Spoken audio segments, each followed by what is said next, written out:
Hola, soy Litzy La Bomba Dilene, boxeadora profesional de México, y estás viendo el show de Todd Atkins, en donde verás y escucharás a grandes talentos del boxeo. No te lo puedes perder.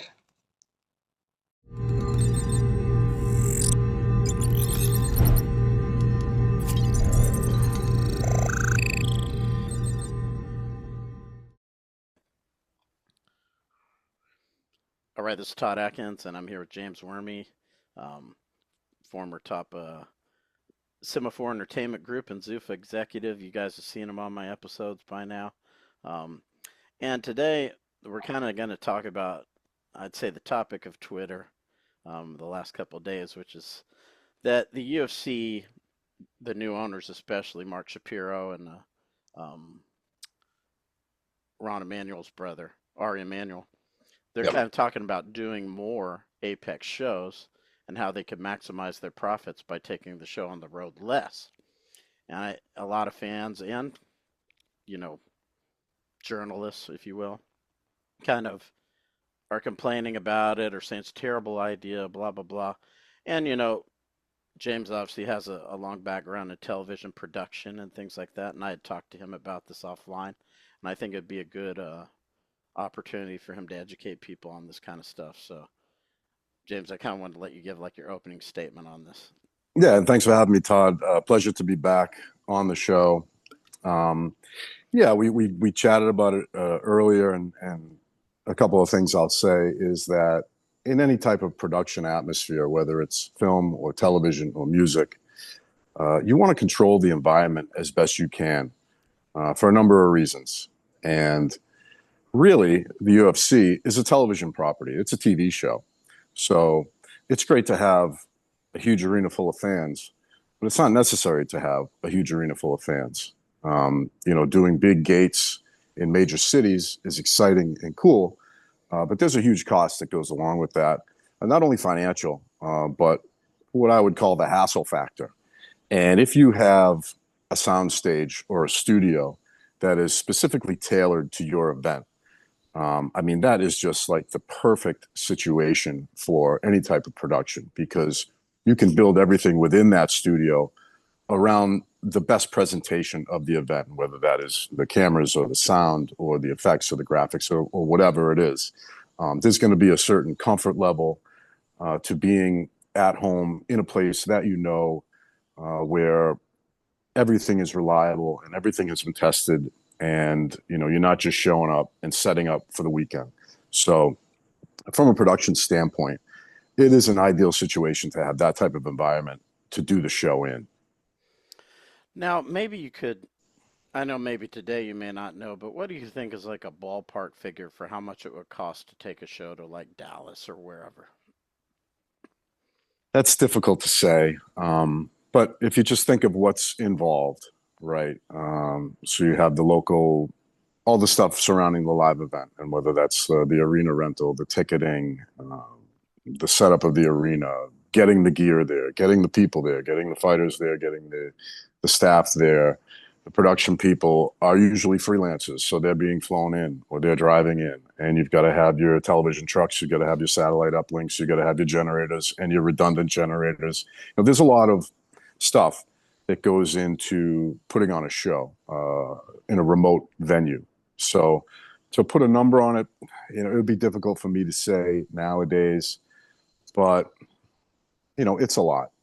It's a lot, especially a show like the UFC. Now, that cost is usually balanced by the gate, right? And the UFC, we know, does huge gates and huge sponsorships, and they may even be getting site fees from some of these places. A site fee is when you get paid to bring the show to that location. So again, I don't know that all of that is involved, and I know you mentioned that they said it might be more profitable to stay at home in the apex.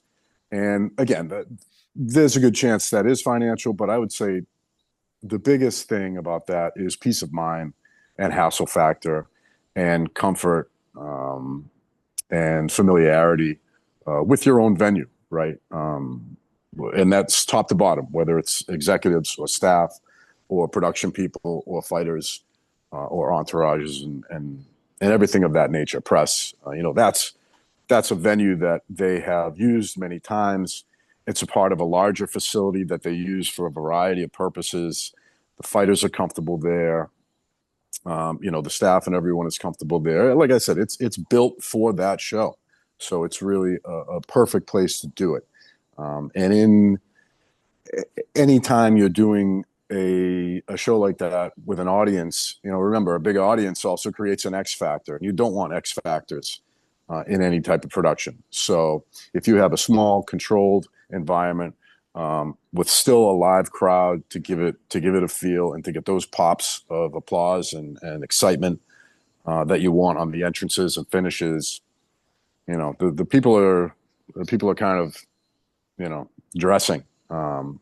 It's awesome, and a big room is a big room that's full is gonna be charged with energy, but you can still get that type of excitement out of a smaller room. We did some small venues back in my day, and some of the most intense and the wildest environments were some of the smallest, because first of all, it's packed. Generally, the seating is going to be right on top of the octagon, and when people are that close to the action, there's a heightened concentration, there's a heightened involvement. So you're still going to get that reaction and that tension and that excitement and that nervous energy and that explosion when you get a big knockout or a big finish. So yeah. Plus, I think kind of like what they've done with Power Slap there a few times is they don't necessarily have to sell tickets. They could just bring influencers, famous people, whatever, and kind of give it that aura that this is something really important. Yeah, I mean, there's no substitute for rabid fans, and a lot of those people are big time fans. And so it's not like there's 50 people there. How many people does it hold? Right now it's only 500. Okay, well, I mean, that's not a small amount. And 500 people can create a good environment of energy and anticipation and all the things you're looking for. But once the fights start and you're using the handheld cameras for the most part, and you're showing the octagon 90% of the time, it doesn't change the event in any way, really. And like I said, it makes it easier and more comfortable for the staff and the production to pull off great shows. Yeah, when you talk about production, like how important is it to have control of that versus going to a big arena and not having it? It's night and day, man. There's a reason movies shoot in big studios. There's a reason why so sophisticated musical recording is done in a musical studio. There's a reason why people shoot on sound stages. You minimize the X factors, right? You're focused on the fights and the rundown of the show, the format of the show. This is what we're doing now. This is what we're doing now. This is what we're doing now. If you can eliminate a lot of potential X factors, that's a big advantage, and that's very helpful to everyone involved in the show. I can tell you that. It almost seems like the UFC is trying to control the product from top to bottom. Everything from the ground all the way through the event to the end. No middleman. Well, what's wrong with that? I would say. No, that's just what I'm saying. Yeah. It's almost, I compare it to like the movie or the show Narcos, if you've ever seen it, where they were saying the Ochoa family wanted to bring their own people to sell it, their own people to do it, so they wouldn't have to deal with anybody else. There wouldn't be any arguments between all these people work for us. There's no arguments between this person and that person, hostility. They work for us. Yeah. In theory, they're experienced and knowledgeable. Everyone's on the same page. Yeah, I mean, when the people around and you're not worried about having to, liaison with the arena or the local promoter or, the local sponsor that wants to do this, so you have to do these announcements or this and that. A lot of things can come up in an arena show that you can eliminate. And I would say that's a good thing. A show like this has to be tight. And you got to get from A to B to C to D and get everything in and get everything looking great. And it's got to sound right. It's got to look right. Cameras have to be, that's another thing, camera positions in different arenas vary, right? So the UFC has a certain setup they may have to alter that setup depending upon the arena or the size of the arena, and that all that is thrown out the window if you have your own home court, basically. So it's very, I mean, like I said, peace of mind, comfort, hassle factor low. I think it's an excellent way to do it. I would do it there all the time. You know, I can understand how fans might be disappointed. You know, the UFC's not coming to my town, and I can't, you know, wait in line to give them thousands of dollars for a ticket. You know, that's the other thing. I don't know how many average Joes can afford to see the UFC these days anyway. But at the end of the day, the UFC is a television event, and most of your audience is watching it on television. So anything that makes it a better television event, I would be in favor of, and it sounds like they are also. And right now they're going through an expansion, I think, to get it up to like 1,000. I mean, that would be cool too. You know, we did a show back in the day it was at the Casino Magic in Bay St. Louis, and it was like a riverboat casino about an hour away from New Orleans in Mississippi. And in the parking lot, they had this, you know, like a tent. It wasn't a tent, but it was a rigid kind of tent setup. And I think it was 800 or 900 people, and that it was one of my favorite shows. And that was one of the coolest rooms to be in, because like I said, everyone is on top of the octagon, everyone is hyper focused, everyone is close to the action, and you certainly don't lose anything, I think, from the audience participation standpoint. You know, you don't have those wide sweeping crowd shots and banks of people. You know, that's what you lose, and you like to show that off, of course, but you know, UFC is beyond that, I think, at this point. Given its success. So for them to kind of drill down and say, hey, what's the best way for us to present this as a television property, as a television broadcast?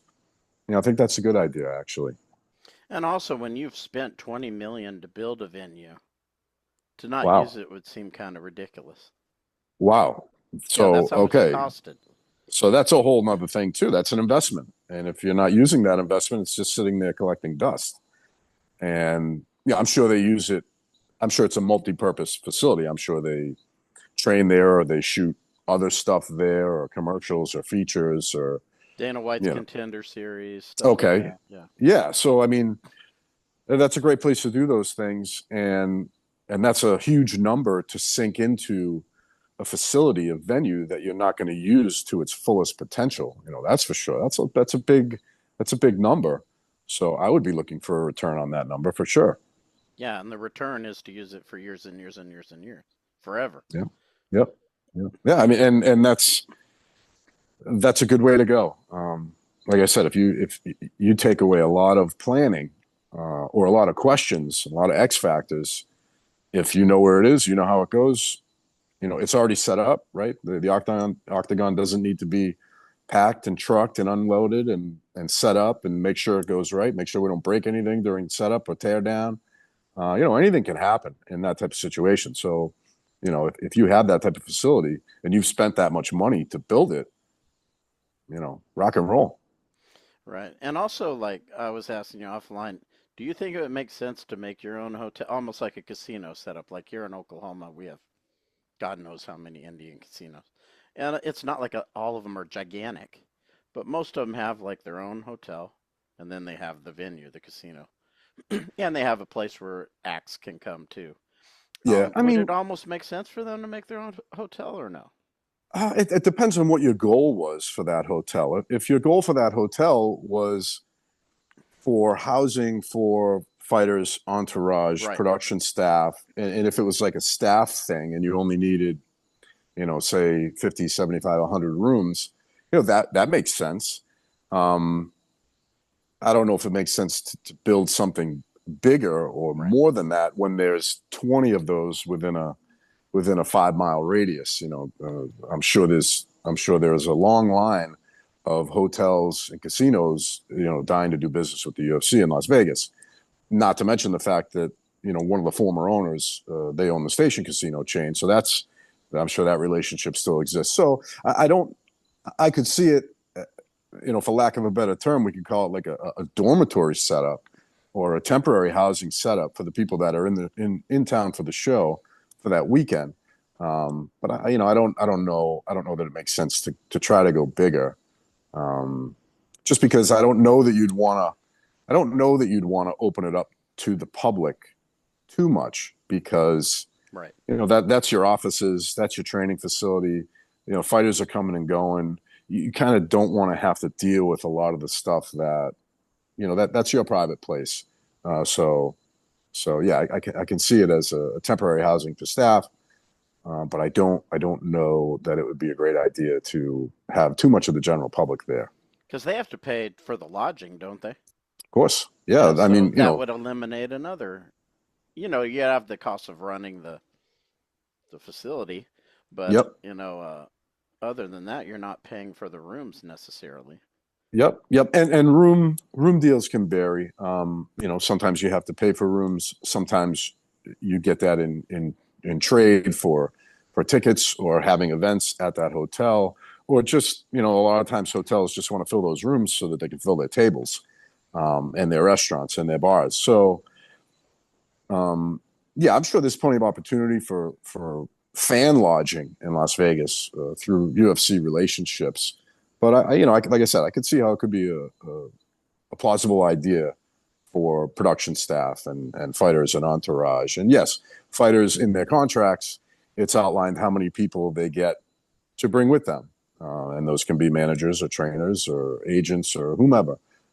So depending on who you are, I doubt that it's standard. It might be standard for some, um, but yeah, no, that's an expense or a potential expense for sure with every show. Yeah, and you know, like one of the things they commented, I think it was about MGM, was that the fighters could just kind of walk down to the venue. They didn't have But to bus them anywhere, you know. yeah, very convenient to be doing a show in the same hotel that you're staying in. Yeah, that's awesome because you're eliminating you're eliminating all sorts of potential uh, issues, right? With hey, everyone's got to be in the lobby at this time, and you got to be on this bus, and then the bus has got to get you from A to B, and you got to get in. Then the bus is got to, it's there's more logistics, there's more coordination anytime you have to leave the site versus hey, the show's downstairs, be downstairs. Yeah, I always enjoyed doing shows and being housed in the same location. That was great. We did that a few times, Yeah, so I think all signs point to that making sense, to where they become more and more self. They can still take shows on the road, but and I'm sure they will. the pay-per-view model isn't really necessarily something that's strong right now. Yeah, I don't know. Another thing that came to mind is when you asked me about the Apex earlier, and I was thinking about it, I was taken back to like the early days of weekly territories wrestling, where the weekly Saturday or Sunday show was usually shot in a TV studio. If you go back to the late '70s, early '80s, um, Georgia wrestling, AWA, a lot of the territories, they shot their stuff in a TV studio with maybe a couple hundred people around the edge to give it a good look, right? You want people on camera, you want to give it that look. But why did they do that? They did it because it's a controlled environment. They can have the ring over here with the people. They can have their talent, their commentators over on the desk over here. They could do their interviews over here. They could have their little segments over there. Had a controlled environment where everything was able to take place and everything was already set up for it to take place, very smoothly. Yeah, so that this is not unheard of, and it's not totally foreign to combat sports on TV to have a home like this, a studio like this, where you can get all of your stuff done confidently, smoothly, without a lot of hassle. Yeah, I always reference it to Eric Bischoff. I watched him how WCW was built up. I think it was called Rise and Fall of WCW, and he said the very first thing he did when we took it over was he took it out of the dimly lit southern arenas and brought it into MGM Studios because he said it would Mm-hmm. look better on TV. It was easier to produce television. They could Yep. cycle crowds in and out as the tours were going through. It Yep. just made a lot of sense, and that's kind of a similar concept to the Apex. Yep. Well, I mean, yes and no, because the UFC has no problem filling any building it goes to. So I Right, think but I that mean that from a was a production standpoint. yeah. No, it's just control, and it's getting everything right. and making sure everything's going to be right, and having, backup scenarios on site to make sure if something goes wrong that you can remedy it very quickly. Yeah, WCW did that a lot. And again, it should add to the production value as well. They can do more if they're worried about less.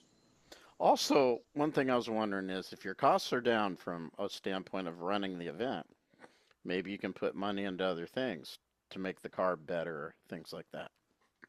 Well, you can enrich the shareholders. That too, yeah, obviously. I'm not saying they would, but Yeah. Yeah, I mean, it frees. I guess it frees up some dough. Again, I'd be curious to drill down on the numbers because to me, it's a convenience thing more than a financial thing. Because some of the gates they do, and correct me if I'm wrong, but they're doing huge gates, right? yes. I mean, you talk about 20,000 people paying.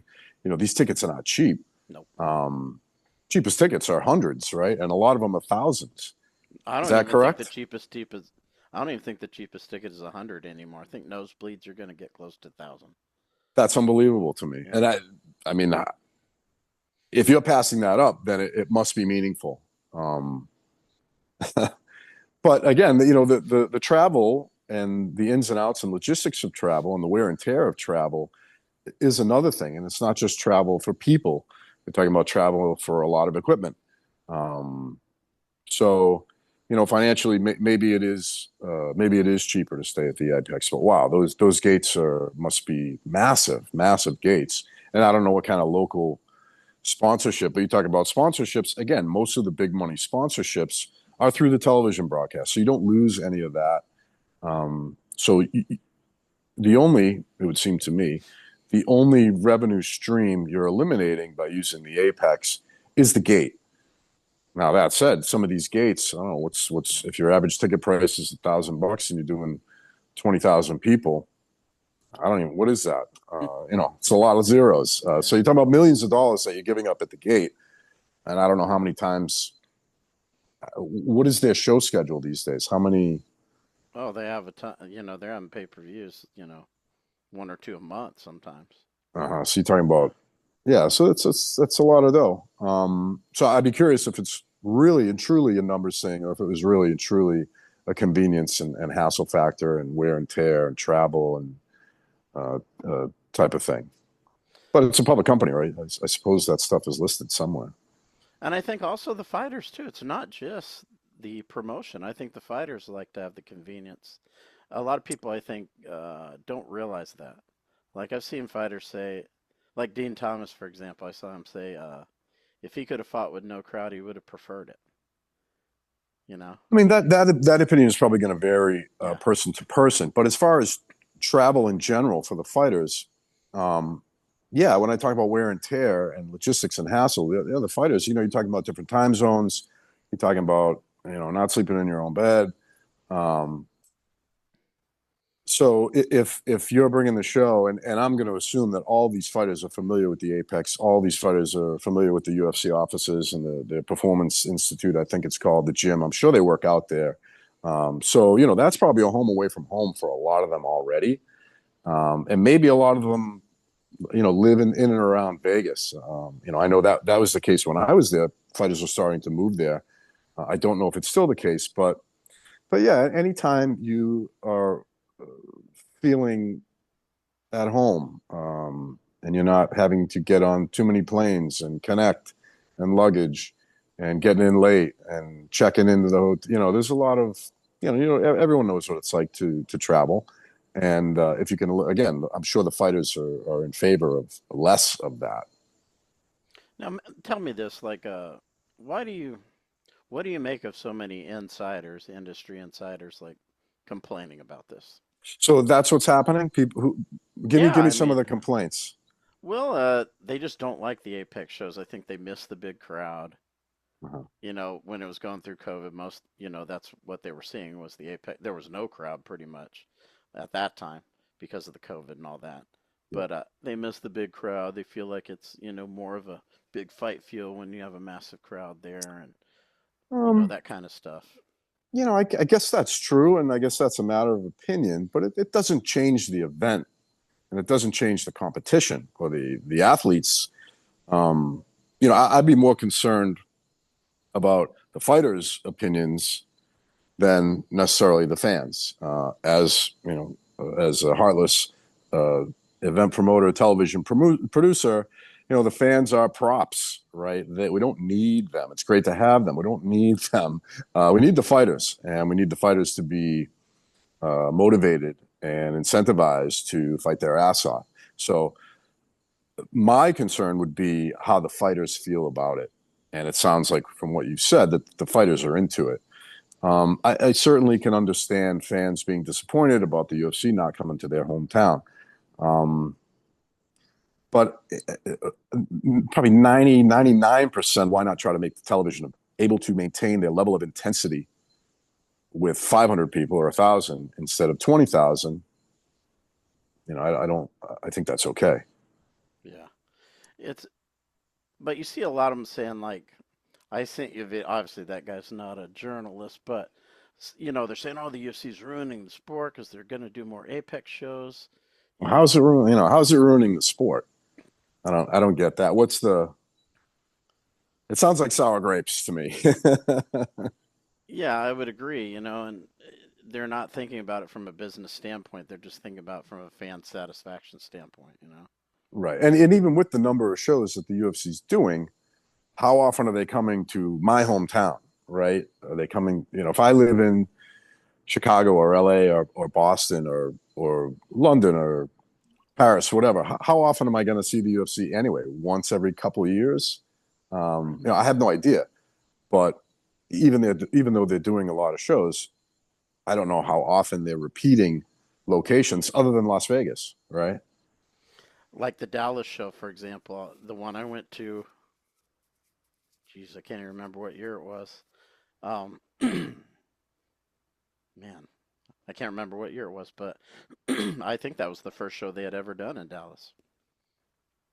And that's a big city, Right. So are these beefs legitimate, or are they, clickbait, or are they just people, looking to stir up controversy where there really shouldn't be any?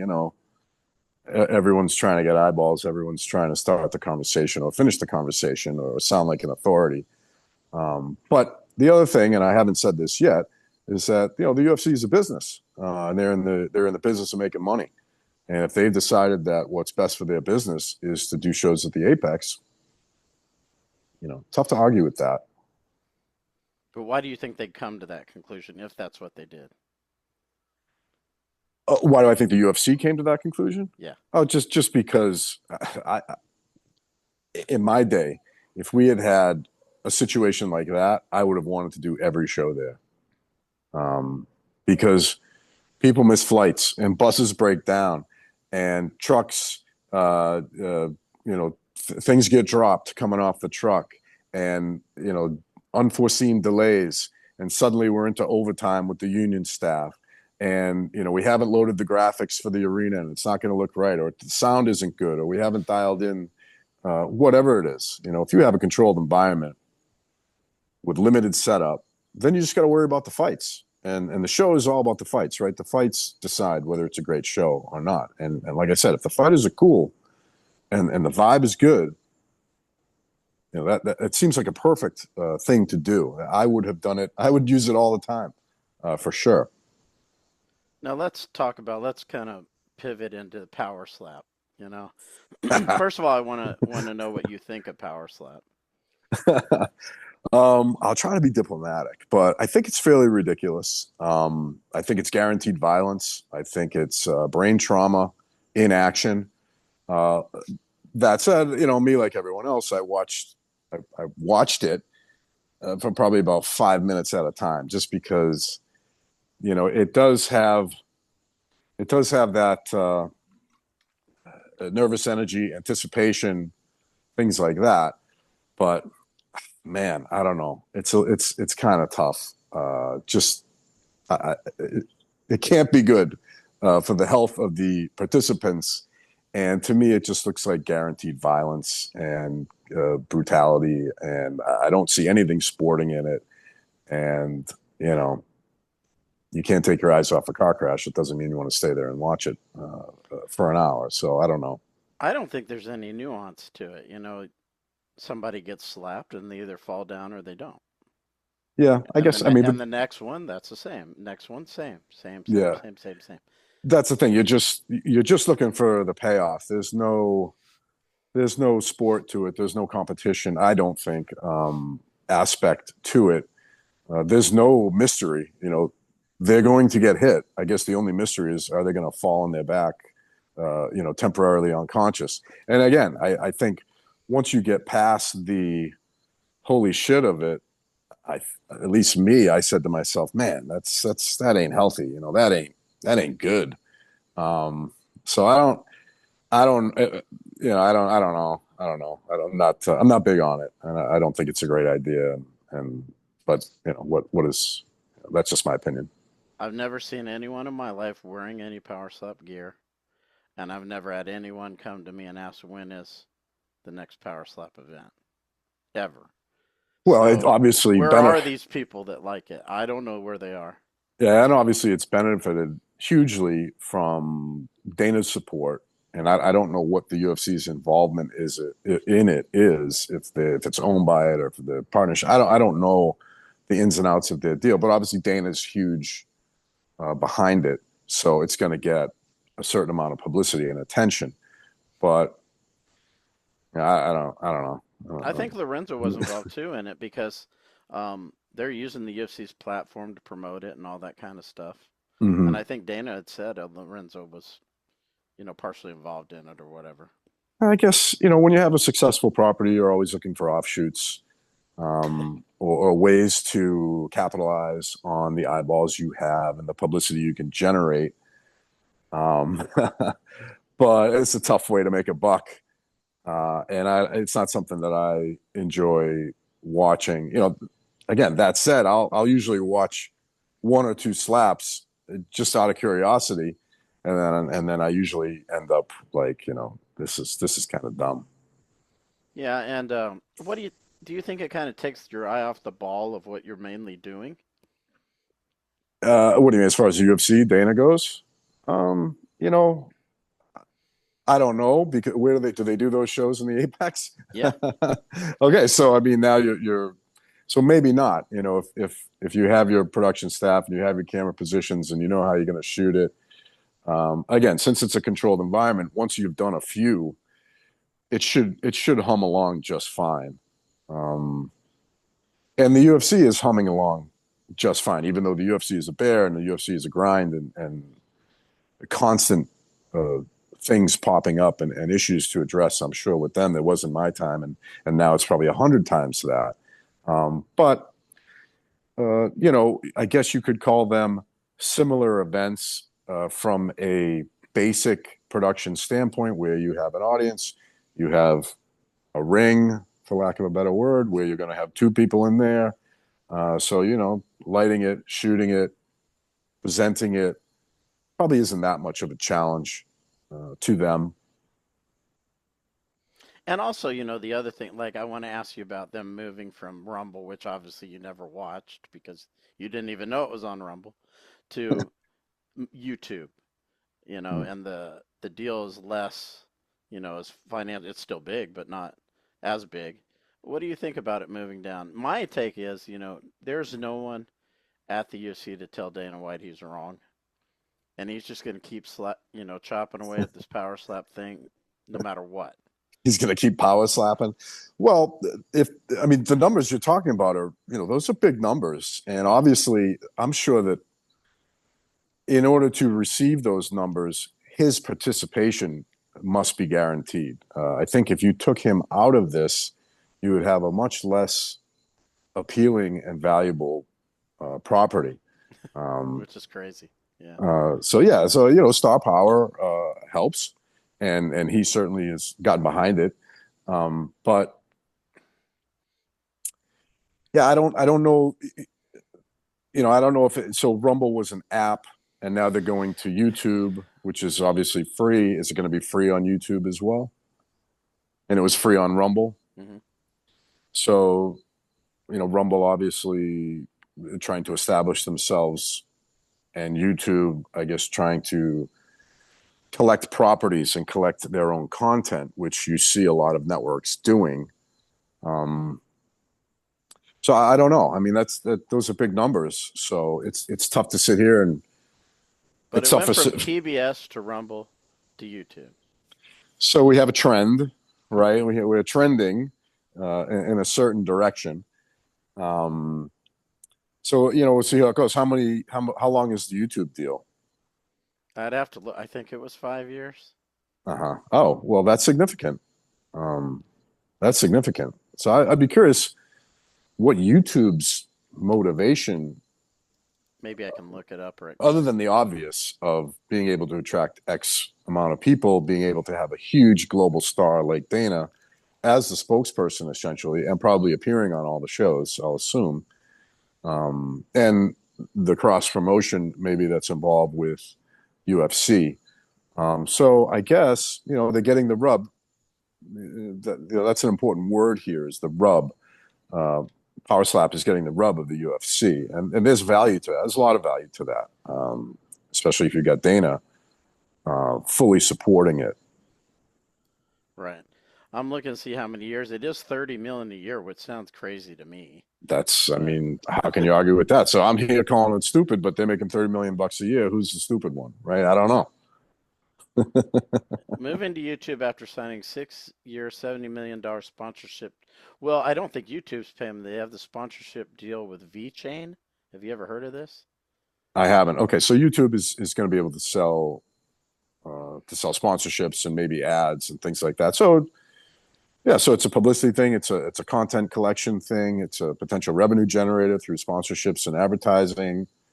Um, who knows? They must have done the math, right? I mean, some of these numbers that streaming services, I guess, are paying.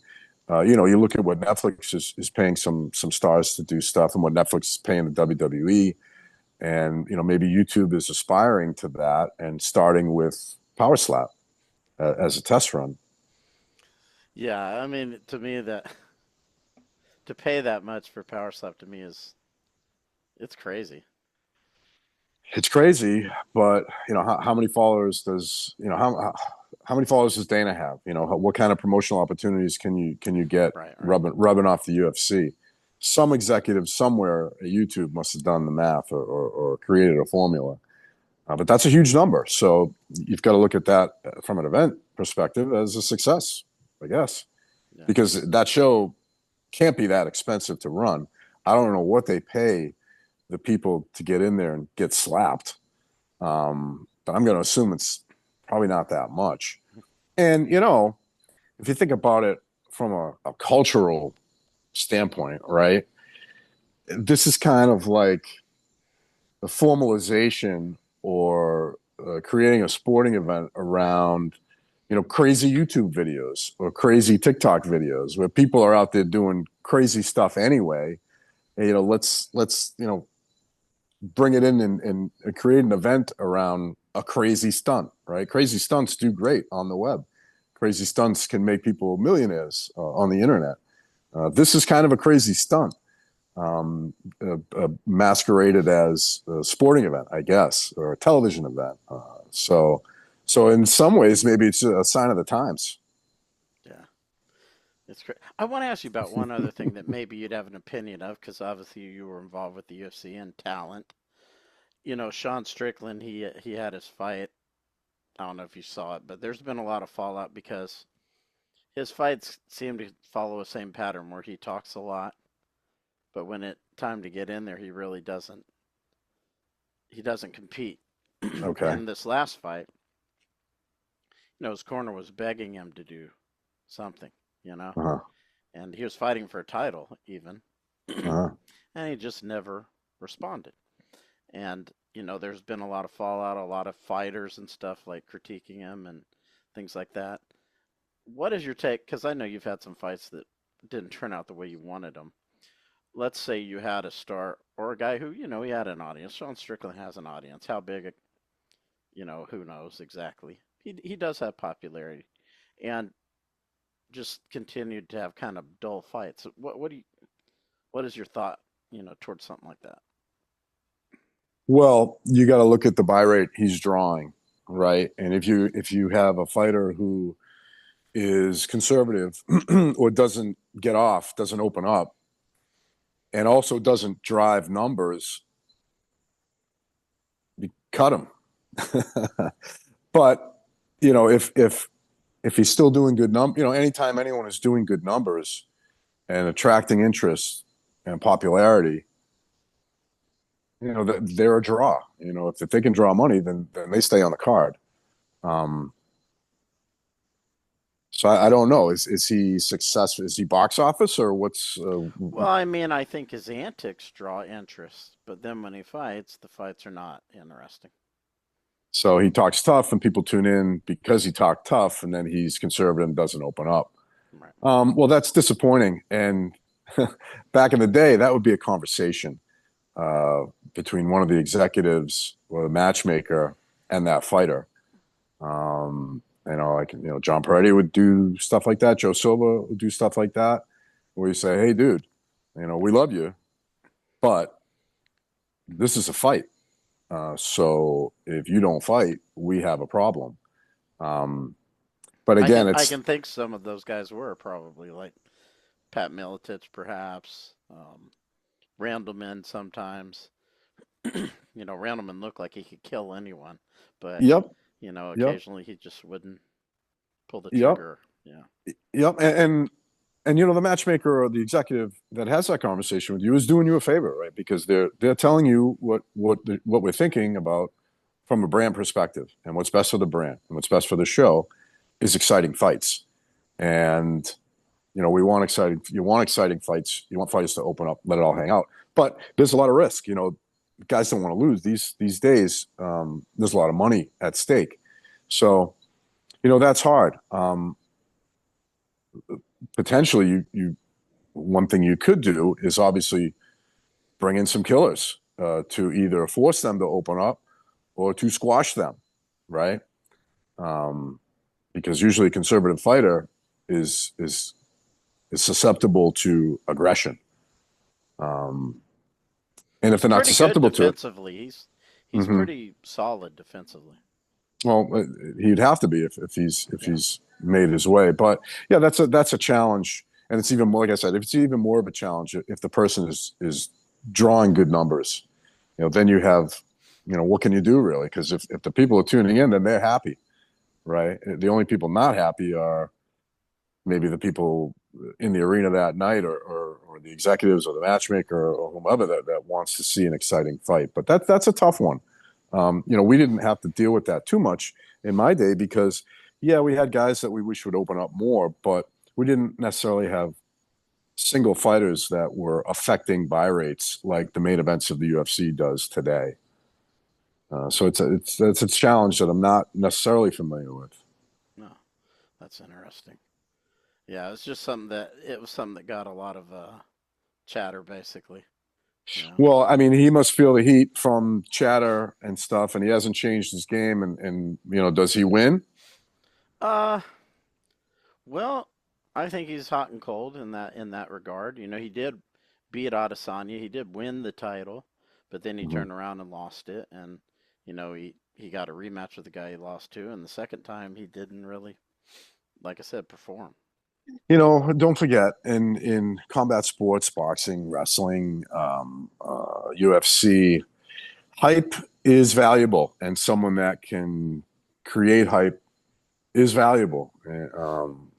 So, maybe even if a guy doesn't get loose in the octagon as much as you'd like, if he's box office at the press conference and he's got great social media presence and people engage and people follow and like, that's someone you want to keep around probably. Let me ask you one more thing. UFC continues to have a problem with the eye pokes. I don't know if we talked about this before, We did a but little bit. why is it that they're not able to address this? Um, well, I don't know because they have no problem addressing everything else, it seems. So I don't know. Uh, and I said this before.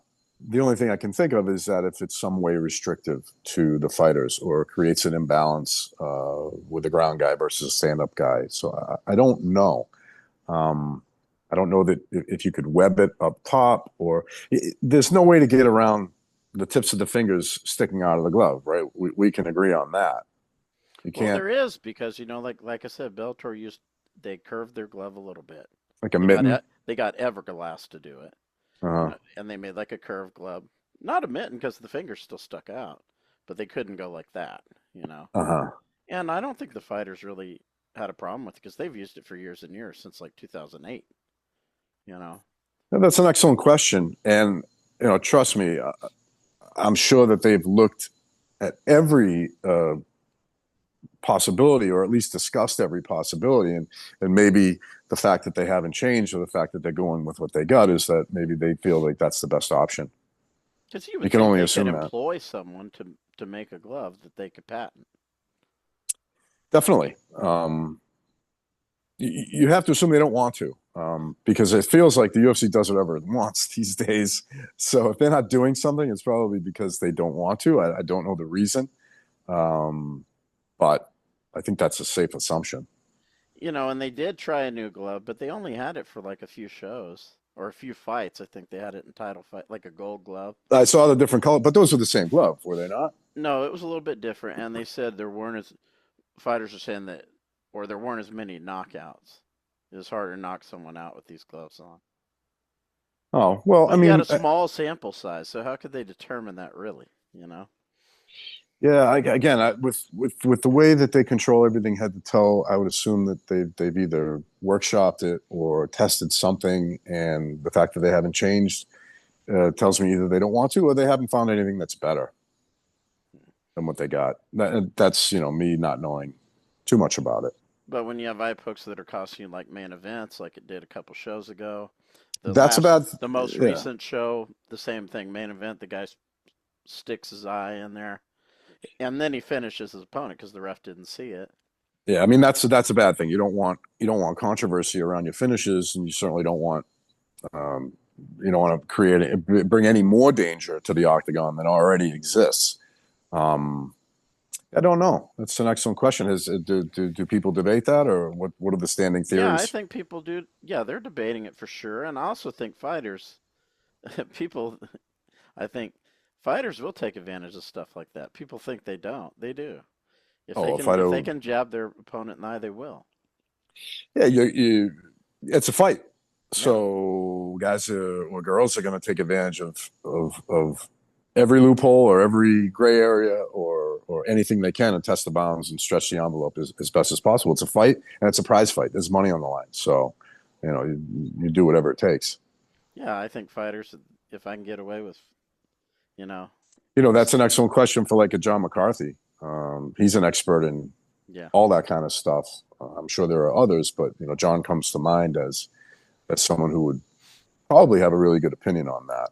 yeah, yeah. Well, it's always, like I said, it's always fascinating talking to you. These are the kind of guests I really like to talk with, people who, kind of have an educational um, angle to what they're doing, people who've had Yep, my pleasure. experience, and it's invaluable to me, like you were saying. Anytime, I appreciate it. I like talking to you. I like doing the show. So whenever you want to reach out, I'll be here. And tell fans where they can find you because, like I said, you're a great source of information. Yeah, on X, it's at James A. Werme. It's JamesAWerme. And on Instagram, it's Werme James. My last name, my first name, WermeJames. Yeah, be sure to check them out. And as always, people who watch these episodes appreciate it. Like, subscribe, check out James Werme. And, until the next episode, see you. I look forward to it, Todd. Thanks.